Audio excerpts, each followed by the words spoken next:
234 টাকায় একটি পেন বিক্রি করায় 30% লাভ হলো, পেনটির ক্রয় মূল্য কত? তাহলে এটা একটা খুব ভালো অঙ্ক। তাহলে এখানে মনে করি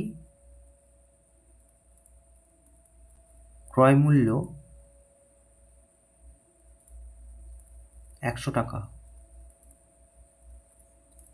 এখন বলেছে 30% লাভ, তাহলে 30% লাভ হলে বিক্রয় মূল্য কত হবে? 100 টাকায় 30 টাকা লাভ, তাহলে 100 প্লাস 30, তার মানে এত টাকা। তাহলে এটা এবার উল্টে লিখি আমরা। বিক্রয় মূল্য 130 টাকা হলে ক্রয় মূল্য হয় 100 টাকা।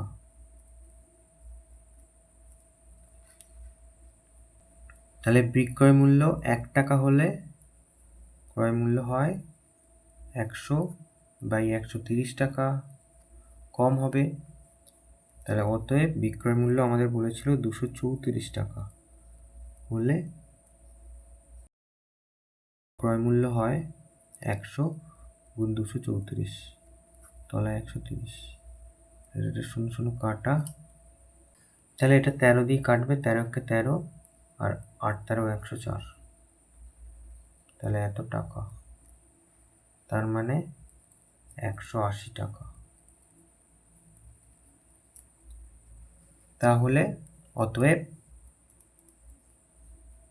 পেনটির ক্রয় মূল্য 180 টাকা। এটা উত্তর।